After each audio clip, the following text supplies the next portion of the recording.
Okay, one of the main problem solving question types that you're guaranteed to get in every single paper is one based on an experiment. Now remember, all experiments have similarities in that they all have an independent variable, the thing that's been altered. They all have dependent variables, right, what has been measured to get the result, and then they also have variables that are controlled in order to make sure that the experiment is valid. If you change more than one variable at a time, then your experiment isn't valid because you can't for definite say that your results are due to the variable that you altered if you've altered more than one. So, tips for tackling these types of questions. First thing to do is actually read the question. So in this case, catalase is an enzyme found in yeast cells. It acts on hydrogen peroxide to produce water and oxygen gas. An investigation was carried out into the effect of lead ethanoate and calcium ethanoate on the activity of catalase. So straight away, I'm going to underline the effect of lead ethanoate and calcium ethanoate on the activity of catalase, and I'm underlining those because that's the aim of the experiment. That is what we are trying to find out. Then it says the method is outlined below. 3 yeast suspensions were made by adding 100 milligrams of dried yeast to 25 centimetre cubed of 0.1 molar lead ethanoate, the same again to 0.1 molar calcium ethanoate, and the third to 25 centimetre cubed of water. So the first thing that strikes me in that I'm thinking about is that these two are part of the aim, and the reason why they've put the third bit in here, the water, is that that is going to be the control. So before I'm even looking at the question, I'm trying to make sense of what I should know already and where it's coming from. The suspensions were stirred and left for 15 minutes. So why were they stirred?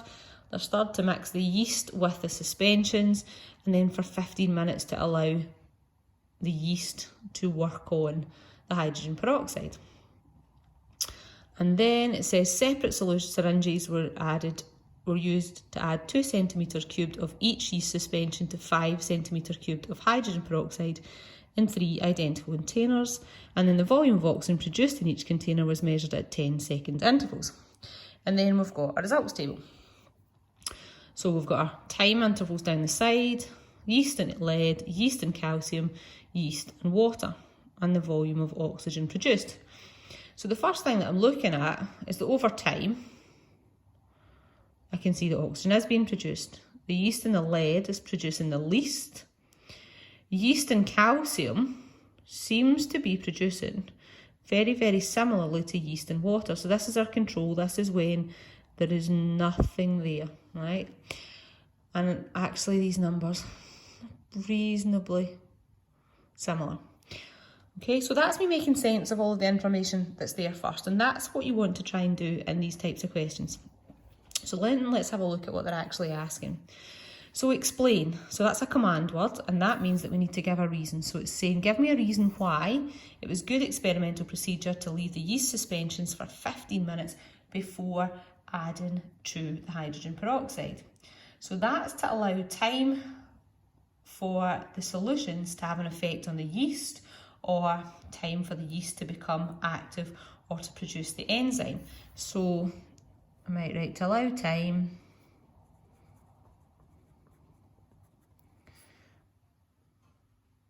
for the solutions to have an effect on the yeast.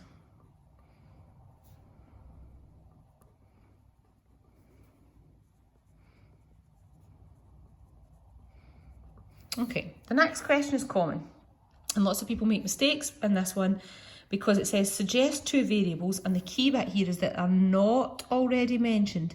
So any variables that they've mentioned that they're controlling up here, you cannot mention in that question. That should be kept constant. So the first thing that you go to, I generally go to when I'm thinking about these questions, is temperature, because the temperature of your solutions should be the same in all cases. The only time that you wouldn't be controlling the temperature is when that is your independent variable. It's not our independent variable because it's the presence of these 2 solutions that is our independent variable. So the first thing that I would go for is temperature, right? You want to be really specific here. So you want to say temperature of solutions. Because if you were doing this in the lab, you would have your solutions in a water bath at an optimum temperature for yeast. So the next thing that you want to have a look at is what else have they told us, what else, because concentration would be where next go to, but our concentration of our lead and our concentration of the calcium is already the same, and they have in fact mentioned that. However, what they haven't mentioned is our hydrogen peroxide, or the concentration of 2 centimetres cubed of each yeast suspension, so maybe the type of yeast, but it just says 5 centimetres cubed of hydrogen peroxide, so I'm going to go for the concentration of the hydrogen peroxide because that hasn't specifically been mentioned. So concentration of hydrogen peroxide.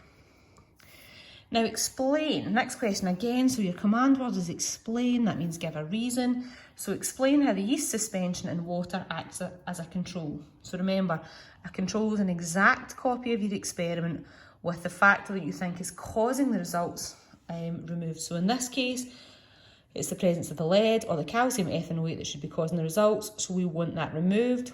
And we replace that with water because we know that water won't have any effect, and that keeps the volume in all of our test tubes the same. So why does it act as a control? Because it shows the activity of yeast in the absence of lead or calcium ethanoate. So it shows the activity of yeast, showing its normal activity. So it shows the activity of yeast in the absence of lead and calcium ethanoate. And you could even, if you didn't want to write all of that out, so in the absence of the chemicals, or you might even call them the inhibitors. Okay, so that would give our answers for those, and you can see there already it's 1, 2, 3, 4 marks. Okay, so that's an excellent bit there. Okay, on to the second half, or the second page of this question. And it says, draw 2 conclusions from the results in the table. So when we were initially looking at the table results, we could see that there was 2 patterns. When the lead ethanoate was present, these numbers are significantly lower than our control, because remember, our control allows us to compare what is it like without that chemical being present. And the other thing that we noticed was that when calcium ethanoate was used, the numbers were in fact very similar. So there's no big difference between these 2. So one of the conclusions that I would then come to is that calcium ethanoate has no effect on the yeast, or is not an inhibitor of the yeast. However, the lead ethanoate is. So 2 conclusions from the table. My first conclusion is going to be about the lead ethanoate. So lead ethanoate is an inhibitor of yeast activity.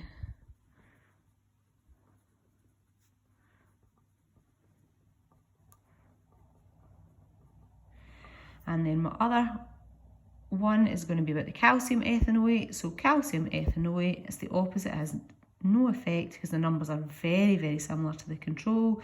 So calcium ethanoate is not an inhibitor of yeast activity.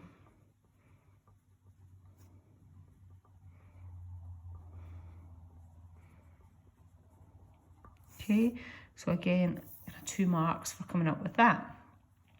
And then the last part of this is a graph for 2 marks. So it's a graph where they have already plotted points, so that allows you to work out the scale. And I'm having a flashback to this question where actually, upon reflection, I'm thinking that the lines are the wrong way around on this. So what I'll do just now is I'll draw the graph and I'll put it in a wee time-lapse video, because you don't need to hear me talking my way through every single plotting point. So when you're drawing graphs, remember, you're getting 1 mark here for adding the scale and the label. These have to be exactly as they appear in the headings. So what is it that you have changed in the experiment? What is the factor that you have control over? So in this experiment, it's going to be your time in seconds. All right, and it's just time brackets S from the table. That's the bit that you've got control over. That's when you're counting. and then your dependent variable, the thing that you're measuring, is the volume of oxygen produced in centimetres cubed. So volume of oxygen produced in centimetres cubed. Okay, so I'll plot the points.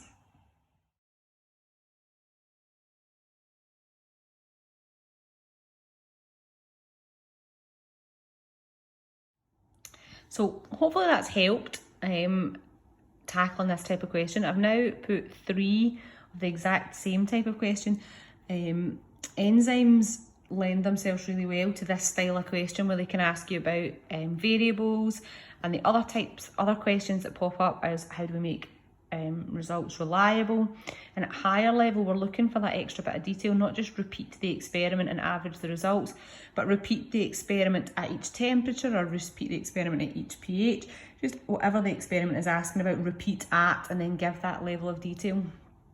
The validity one we mentioned earlier on, that's about the control of variables and making sure that only one variable is changed and that all the other variables are controlled. Now you can see from my graph drawing skills that definitely pencil is better. I would normally always draw a graph in pencil, but I was conscious that if I drew it in pencil on this, then you wouldn't see it particularly clearly. So in this one, I had not read my question carefully enough. And it was only as I went to plot my points I realised that I'd actually got my label wrong. And it's fine to score it out like that and just put in the correct answer. An examiner will always take your answer that you've left. So you always score out the one that you don't want and leave the answer that you do. Okay, so hopefully that was helpful. And now if you can tackle the other questions, and then what to do is do a question and mark it and check that you are on the right track, and let me know if there's anything that you need help with.